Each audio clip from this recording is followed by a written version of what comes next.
10 estrategias de manipulación mediática por Noam Chomsky. 1. La estrategia de la distracción. El elemento primordial del control social es la estrategia de la distracción, que consiste en desviar la atención del público de los problemas importantes y de los cambios decididos por las élites políticas y económicas, mediante la técnica del diluvio o inundación de continuas distracciones y de informaciones insignificantes. La estrategia de la distracción es igualmente indispensable para impedir al público interesarse por los conocimientos esenciales en el área de la ciencia, la economía, la psicología, la neurobiología y la cibernética. Mantener la atención del público distraída, lejos de los verdaderos problemas sociales, cautiva por temas sin importancia real. Mantener al público ocupado, sin ningún tiempo para pensar, de vuelta a la granja como los otros animales. Cita el texto Armas silenciosas para guerras tranquilas de Noam Chomsky. Número 2. Crear problemas y después ofrecer soluciones. Este método también es llamado problema-reacción-solución. Se crea un problema, una situación prevista para causar cierta reacción en el público, a fin de que éste sea el mandante de las medidas que se desea hacer aceptar. Por ejemplo, dejar que se desenvuelva o se intensifique la violencia urbana o organizar atentados sangrientos, a fin de que el público sea el mandante de leyes de seguridad y políticas en perjuicio de la libertad. O también, crear una crisis económica para hacer aceptar como un mal necesario el retroceso de los derechos sociales y el desmantelamiento de los servicios públicos. Número 3. La estrategia de la gradualidad.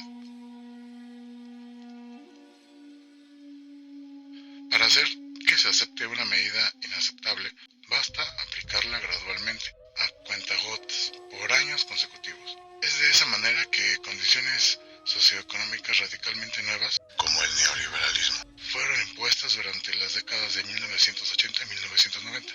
Estado mínimo, privatizaciones, precariedad, flexibilidad, desempleo en masa, salarios que ya no aseguran ingresos decentes, tantos cambios que hubieran provocado una revolución si hubiesen sido aplicados de una sola vez. Número 4. La estrategia de diferir.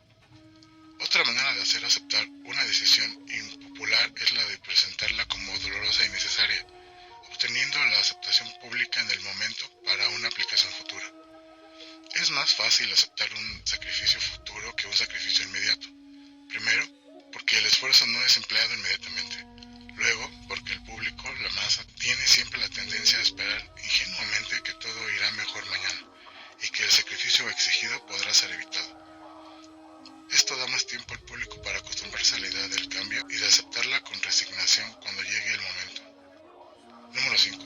Dirigirse al público como criaturas de poca edad.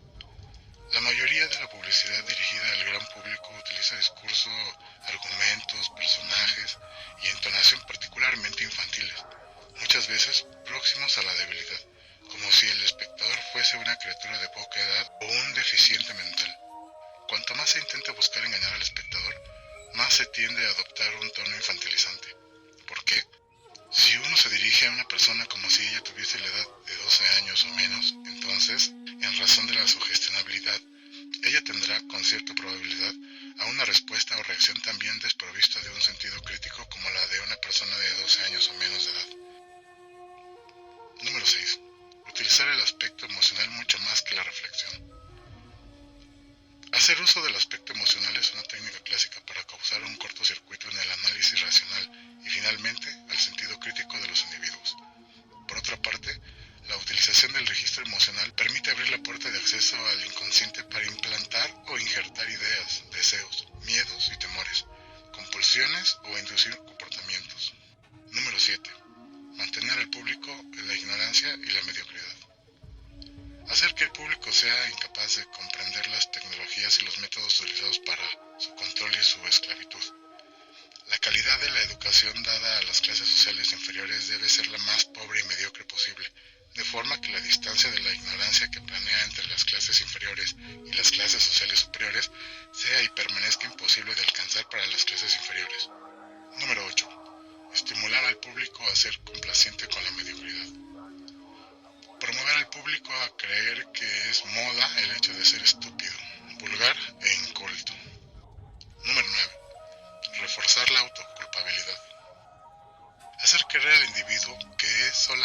él el culpable por su propia desgracia, por causas de la insuficiencia de su inteligencia, de sus capacidades o de sus esfuerzos. Así, en lugar de rebelarse contra el sistema económico, el individuo se autodesvalida y se culpa, lo que genera un estado depresivo, uno de los cuyos efectos es la inhibición de su acción. Y sin acción no hay revolución.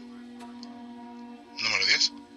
Conocer a los individuos mejor de lo que ellos mismos se conocen. En el transcurso de los últimos 50 años, los avances acelerados de la ciencia han generado una creciente brecha entre los conocimientos del público y aquellos poseídos y utilizados por las élites dominantes. Gracias a la biología, la neurobiología y la psicología aplicada, el sistema ha disfrutado de un conocimiento avanzado del ser humano, tanto de forma física como psicológicamente. El sistema ha conseguido conocer mejor al individuo común de lo que él se conoce a sí mismo. Esto significa que en la mayoría de los casos el sistema ejerce un control mayor y un gran poder sobre los individuos, mayor que el de los individuos sobre sí mismos. Reproduzca esta información, hágala circular por los medios a su alcance, a mano, a máquina, mimeógrafo u oralmente. Mande copias a sus amigos, 9 de cada 10 la estarán esperando. Millones quieren ser informados. El terror se basa en la incomunicación. Rompa el aislamiento. Vuelva a sentir la satisfacción moral de un acto de libertad. Derrote el terror. Haga circular esta información. Rodolfo Valls.